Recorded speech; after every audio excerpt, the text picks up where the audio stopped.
પેલા તો બધા અહીંયા ઉપસ્થિત લોકોને સ્ટેજ ઉપર અને સ્ટેજની નીચે જેટલા પણ લોકો બેઠા છે મારા કોટી કોટી વંદન.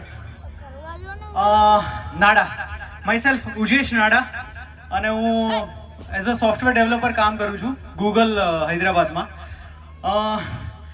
પરિવાર આટલો બધો ભેગો થયો છે અને મને ગર્વ છે કે મને એટલીસ્ટ એકાદ મિનિટ બોલવાનો મોકો મળે.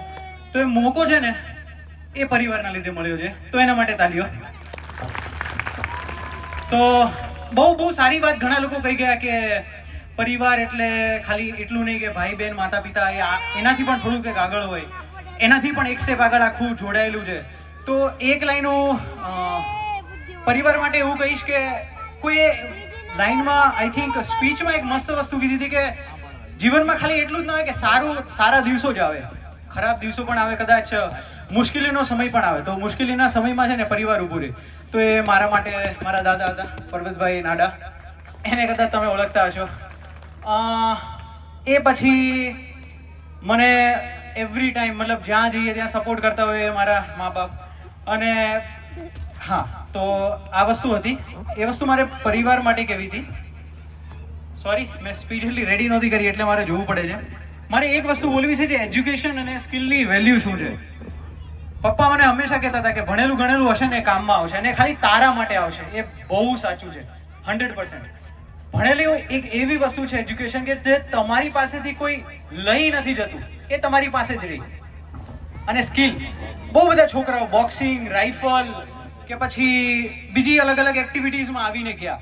એ મને બહુ જ ગમ્યું કે આ બધા લોકોને ઓપોર્ચ્યુનિટી મળી કે આજે એ કરે છે. આઈ થિંક હું જ્યારે નાનો હતો ને ત્યારે એટલી ફેસિલિટી નહોતી, કદાચ હતી તો પૈસા નહોતા. તો બહુ જ હું તો કહું છું કે છોકરાઓ આગળ જાય જીવનમાં અને કંઈક સારું કરે. પણ જો કદાચ સારું નહીં થાય ને તો જે કામમાં આવશે ને તો એજ્યુકેશન છે. હું મારી લાઈફની એક જર્ની કહીશ કે હું થોડો એક્સ્ટ્રોવર્ટ હતો. એક્સ્ટ્રોવર્ટ એટલે કે જેને થોડું બોલવું અને કંઈક કરવું ગમે જીવનમાં. તો મને ઘરેથી તો સારી છૂટ આપી દીધી. તો કોલેજના ટાઈમમાં હું છે ને એક્ટિંગ અને સ્ટેજ પરફોર્મન્સ ને એવું બહુ કરતો. મને એવું હતું કે હું ફિલ્મ મેકિંગ કરીશ લાઈફમાં. મને બહુ જ ડાઈ હાર્ડ શોખ હતો. આઈ ટ્રાઈડ, અને હું પ્રાઉડ ફીલ કરું છું કે એક ગામડામાં જે પાણી વાળવાવાળા જે મારા પપ્પા જેવા માણસ છે ને એણે મને અલાઉ પણ કર્યું કે ભાઈ તું કર. પણ એ કર્યા પછી પણ જ્યારે હું ફેલ થયો ને ત્યારે મને જે વસ્તુ કામ લાગી ને તો એ મારું એજ્યુકેશન હતું. જે હું ભણ્યો, એ બી 10th હોય, 12th હોય, કોલેજ હોય, જે પણ કરો, આઈ વુડ સે બેસ્ટ કરો.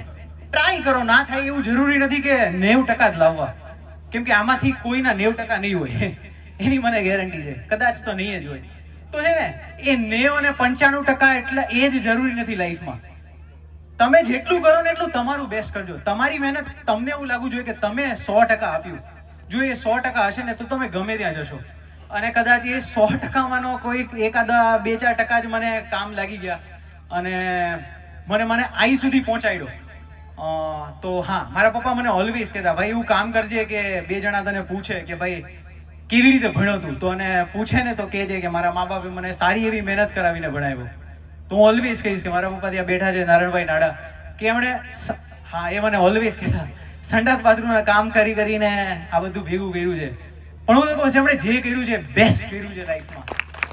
અને લાસ્ટ એક વસ્તુ, આપણને છે ને ઓલવેઝ કમ્પ્લેન બહુ હોય છે પેરેન્ટ્સથી, યાર તમે આટલું કર્યું હોત ને તો કદાચ જિંદગીમાં આ થઈ જાય, આ કર્યું હોત ને તો આ થઈ જાય. એ સાચેમાં છે ને એ લોકોએ જેટલું કર્યું ને એટલું બેસ્ટ જ થયું છે.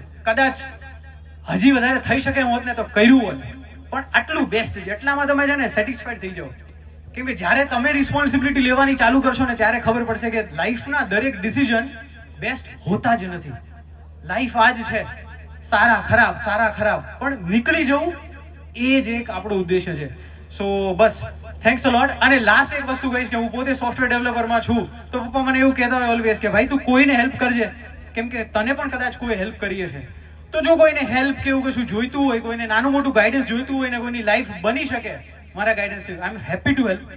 Thanks a lot.